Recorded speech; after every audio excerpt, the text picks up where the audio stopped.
Hi guys, tempusa namin. Yan, marami yan sila. Mm. Mm. Suspolin. Mm. Nagmamahalan sila. Ano? Aso. Mm. Pusa.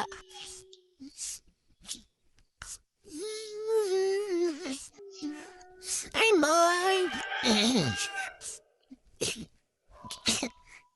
Ang aking pamangkin na maganda. Maganda daw siya. Ano ba, guys? Ay, isip ko. Yan, yung magnanay, magkamukha. Ay, nani ba yun? Magnanay yan, anak niya. Ikaw to. Anak niya yan. Ang anak ko, pasaway. Ayan na. Shh! Bude, kaya bilagbog na.